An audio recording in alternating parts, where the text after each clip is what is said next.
At Tarabon. Sourate 64. 18 versets. Au nom de Dieu, le clément, le miséricordieux. Tout ce qui est dans les cieux et sur la terre célèbre la gloire du Seigneur. À lui la royauté. À lui la louange. Et sa puissance n'a point de limite. C'est lui qui vous a créé. Tel parmi vous est impie et tel autre est croyant, mais Dieu, de tout ce que vous faites est clairvoyant. Ce n'est pas sans but précis qu'il a créé les cieux et la terre, et, en vous créant, il vous a doté d'une forme harmonieuse. Et c'est à lui que tout fera retour.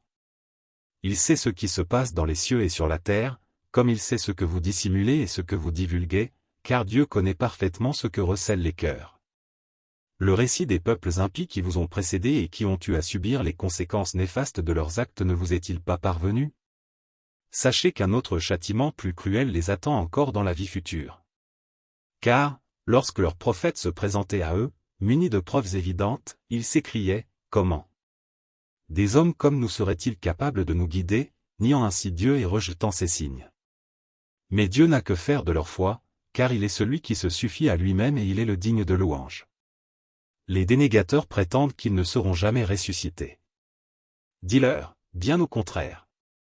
Par mon Seigneur, vous serez bel et bien ressuscités. Et vos agissements vous seront bel et bien rappelés. C'est une chose si aisée pour le Seigneur. Croyez donc en Dieu, à son prophète et à la lumière que nous avons fait descendre, car de tout ce que vous faites, Dieu est parfaitement informé. Le jour où Dieu vous rassemblera pour la grande réunion, ce jour-là sera celui de la déconvenue. Quiconque aura cru et accompli de bonnes actions, Dieu effacera ses péchés et l'admettra pour l'éternité dans des jardins baignés de ruisseaux. Et ce sera pour lui le comble de la félicité.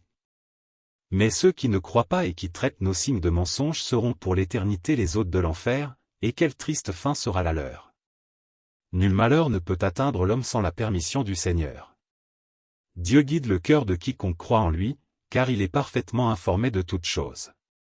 Obéissez à Dieu, obéissez aux prophètes. Mais si vous vous en détournez, sachez que le prophète n'a pour mission que de vous transmettre le message en toute clarté. Dieu. Il n'est de divinité que lui. C'est à lui que les croyants doivent se confier. Ô vous qui croyez. Vous avez parfois de vrais ennemis en certaines de vos épouses et en certains de vos enfants. Méfiez-vous-en. Mais si vous faites preuve d'indulgence à leur égard, en les excusant et en leur pardonnant, sachez que Dieu est infiniment absoluteur et miséricordieux. Vos biens et vos enfants ne sont qu'une tentation pour vous, alors que c'est auprès de Dieu que se trouve une magnifique récompense. Craignez donc Dieu autant que vous le pouvez. Écoutez, obéissez, faites l'aumône, dans votre propre intérêt, car ce sont ceux qui se prémunissent contre leur propre avarice qui seront les bienheureux. Si vous faites à Dieu un prêt généreux, il vous le rendra au décuple et vous accordera son pardon, car Dieu est plein de reconnaissance et de mansuétude. Il connaît le monde invisible et le monde visible. Il est le puissant, il est le sage.